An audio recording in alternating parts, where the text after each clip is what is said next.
Yang mau jadi konten kreator tapi masih malu-malu, cus, mari merapat. Oke, jadi di sini ceritanya ya, aku tuh udah mandi, terus aku udah skincarean untuk siang-siang. Jadi di sini ceritanya itu aku mau bikin untuk makan siang. Nah, itu udah aku spill ya sayuran apa yang mau aku masak siang ini, tapi sebelumnya ini anak aku sama anak tetangga lagi main-main di ruang tamu. Nah, di sini tuh aku salvo karena astaga, sarung itu tuh aku pakai untuk selimutan gitu tadi malam, tapi dipakai untuk alasnya mereka untuk main-main, astaga. Tapi ya udahlah, nggak apa-apa, mumpung anak aku lagi diem-diem ya bisa main sama temannya, sementara mamanya lagi mau masak dulu. Ini sini aku lagi mau petik-petik sayur kangkungnya.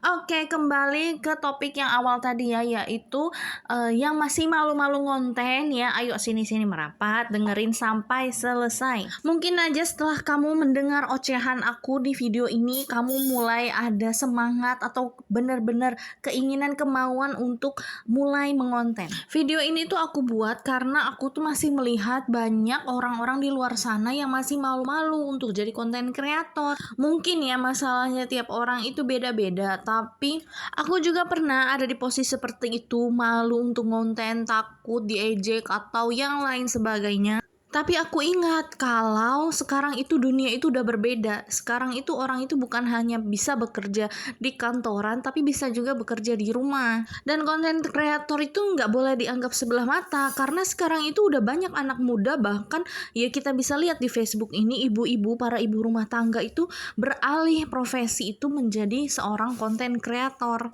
Mungkin kalian bingung mau mulai dari mana, kemudian apa yang mau dijadiin konten, kemudian nggak pede sama diri sendiri, nggak pede dengan apa yang mau diucapin nanti ketika di video, atau nggak pede dengan kondisi rumah, atau nggak pede dengan handphone yang masih jadul dan sebagainya. Tenang teman-teman, semua hal itu pasti pernah dialami oleh semua konten kreator. Bahkan apa yang aku sebutin tadi itu udah pernah dialamin oleh para konten kreator yang sekarang itu udah sukses. Nih ya, aku spill aja seorang konten kreator ya yang sekarang itu videonya itu udah sampai berjuta-juta viewers yang nonton. Tapi apa yang dialami sekarang ini itu melewati proses yang panjang dan melewati proses yang aku bilang di awal tadi itu. Salah satu konten kreator yang udah sukses sekarang itu namanya Mbak Yeni ya.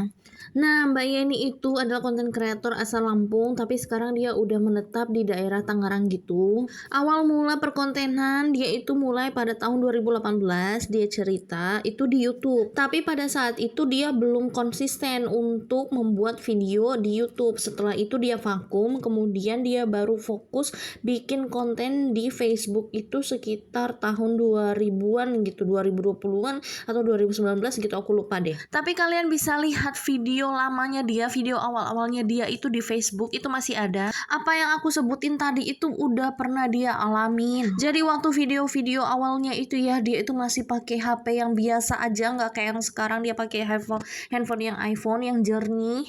Kemudian pada saat itu dia itu sedang mengontrak, dan kontrakannya itu ya kontrakan seperti pada umumnya gitu, bukan yang mewah-mewah banget tapi yang biasa. Dan ketika dia melakukan voice over di videonya itu masih terbata-bata, masih kayak orang belajar gitu, sama kayak kita ini masih pemula.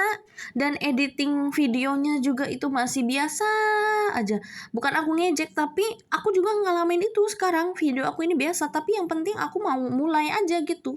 Karena berjalannya waktu pasti kita akan melihat bahwa kayaknya aku perlu untuk upgrade diri, upgrade untuk edit video menjadi lebih baik, seperti itu. Jadi intinya kita itu harus berani untuk memulai. Jangan takut ini itu, jangan takut diomongin orang. Hey, stop, ini udah 2024. Kamu harus keluar dari zona nyaman kamu. Dan kalau kamu mulai dari sekarang, terus kamu konsisten upload video, dan kamu bersabar untuk menikmati semua proses yang ada, mungkin berapa bulan lagi atau mungkin 1 tahun lagi, kamu akan bisa menikmati hasil dari buah kesabaran dan ketekunan kamu itu. Ingat ya, kalau usaha itu tidak akan mengkhianati hasil asalkan kita nggak pantang menyerah. Jadi untuk kamu yang masih malu-malu atau masih banyak berpikir di kepala kamu untuk mau memulai menjadi konten kreator, ayo kumpulin keberaniannya dan yakinin diri kamu bahwa kamu tuh bisa. Dan untuk teman-teman yang sementara menjadi content creator pemula sama kayak aku yang udah mulai down, ayo kita kumpulin lagi semangatnya kita untuk mulai lagi konsisten dan tetap upload video. Kita harus yakin bahwa semua akan indah pada waktunya.